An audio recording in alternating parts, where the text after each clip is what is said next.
The $1,000,000 question: is Raiden Constellation 2 still worth it? For starters, I want to make it clear that I'm coming from a place of direct experience here, because my Raiden is Constellation 4. Don't ask how this happened, please. I've had a high Constellation Raiden pretty much ever since she came out, so I've been constantly able to experience her standing in the meta firsthand. And today, I'm here to tell you that there is a significant difference in how good she feels at this point compared to when she came out, at least from a relative standpoint. First of all, a bit of backstory. What is it that made Raiden Constellation 2 broken back then when she came out? It was the combination of a few things, really. First of all, back then the meta was dominated by characters like Ganyu, Hu Tao, and Ayaka when it came to carries, and Raiden Constellation 2 just felt much easier to play compared to this quite complicated character from a mechanical standpoint, while also having a higher ceiling of damage. Of course, it was kinda obvious for a Constellation 2 character to have a higher ceiling of damage compared to Constellation 0 ones, but the thing with Raiden is that a Constellation 2, she felt like a Constellation 6 character, so many people felt like they completed Raiden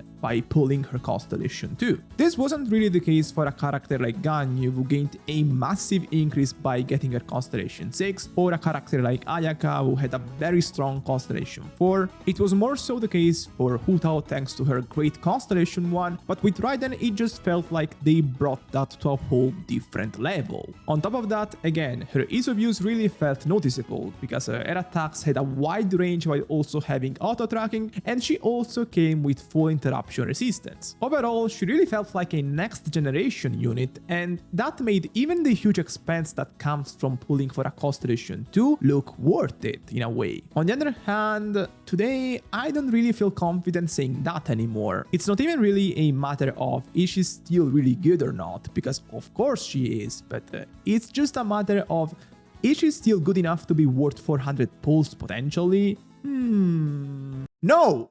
The main argument here isn't even the usual, oh, Nubulette is now in the game so Raiden looks bad in comparison. It actually starts from her. The first reason is that her playstyle doesn't really stand out anymore to me. Even though I mentioned that Raiden felt very easy to use at release, she was never a flawless character, and I feel like an issue with her has always been overkilling opponents. Actually, it's about how her damage is distributed, because she has a very big nuke at the start of her burst, and then she has a 8 to 9 seconds window of normal attacks that feels just as relevant damage-wise. When this big 10 seconds window is fully buffed by Bennett's burst, Kazuha's buffs, Sarah buffs, so her hyper team, it feels really strong. Sounds pretty consistent, right?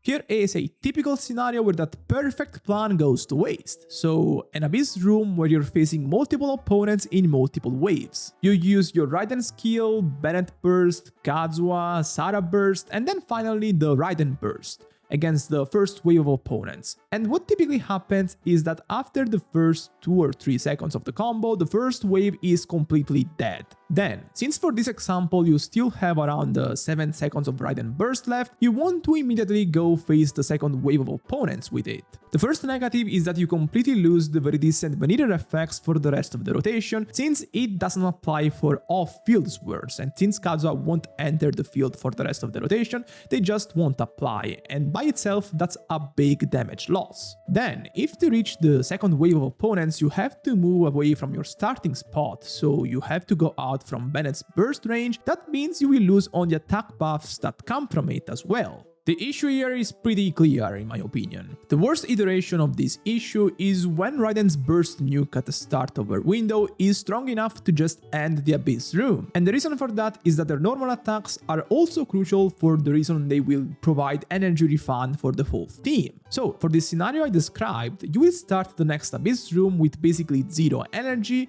and little to no ways to regain it quickly. People like to fixate on theoretical ceiling of damage, theoretical DPS, but tell me, what is the actual damage loss from having to skip a rotation worth of time to regain the energy you need? Of course, this is not just an issue for Raiden in Genshin Impact, but it's more so the case for her because of how hard it is to regain 90 fucking energy to use her burst again. This issue can be alleviated by using Raiden on compositions where her personal damage is not the complete focus of the team, so for example Raiden Double Hydra with Furina and Yelan. I want to focus on Double Hydro specifically here because it's the latest addition to Raiden teams and everybody is seemingly in love with it. Honestly, it feels very good to play because both Furina and Yelan are very versatile characters that work incredibly well in all types of scenarios, and this just makes Raiden feel more flexible as well. However, when it comes to getting Raiden Constellation 2 for this team specifically, there are two negatives I want to talk about. First, Electro's whirl is not that consistent on this team. Before you use your Raiden burst, your only source of Electro application on this team will be her Elemental skill, which is just not a lot compared to all the Hydro application you get from Furina and Yelan. Even though Electro and Hydro can briefly coexist on opponents through Electro charge, continuous Hydro application as opposed to the Electro application will just eat the latter completely. The most consistent way I found to swirl Electro on this team is by using Raiden's Elemental skill right before you go in with your Anemo unit, for example Jean, and you use a quick swirl ability. In my experience, however, this is only very consistent against single targets because these quick swirls abilities like Jean's Elemental skill mostly just work against a single opponent, and it's kind of a shame because Raiden's AoE potential is very good, but it's just her single target damage that will be magnified through this. The second issue is that since when all of Raiden, Furina, and Yelan are at Constellation 0 on the team, their team damage contributions are pretty similar, investing on Furina or Yelan rather than investing on Raiden is just as good, which means there might be cheaper investment layers to pursue rather than Raiden's Constellation 2, for example, Aqua Simulacra for Yelan. So in my opinion, Raiden's Constellation 2 is only really great on teams where damage contribution is really high, like the Hyper team I talked about before. And to be fair to that composition, it feels quite insane in the right situation still. For example, against bosses or even multi-wave rooms where you just have to face two waves, both of them being very sturdy HP pulse-wise, so you just have to worry less about losing the buffs midway through the rotation. Still, be careful because it's very easy to get baited online by these Constellation 2 Raiden showcases that are actually just the Constellation 3 Raiden showcases with Engulfing Lightning and 5-star weapons on supports. Truth is that a lot of the foolish people that got their Constellation 2 back then, me included, just got greedy after seeing what she could do at Constellation 2 and went on chasing the further investment layers on her kit to push her damage over the top. Constellation 3 specifically is a very big damage increase on her Hyper teams, a not trivial one, and a lot of the showcases you see online are with Constellation 3 Raiden, so it's very important to understand this. With all of this, I don't want to say that getting Constellation 2 is bad, because you're still getting a very significant upgrade for a character that is quite versatile, since she's playable on a lot of teams like Aggravate, Double Hydro, Rational, Hyper, blah blah blah, so getting this kind of upgrade for a versatile character such as Raiden is pretty nice. I guess I just want to make sure people are not fooled into thinking they're making the Raiden this kind of broken character by getting the Constellation 2, even compared to Constellation 0 characters,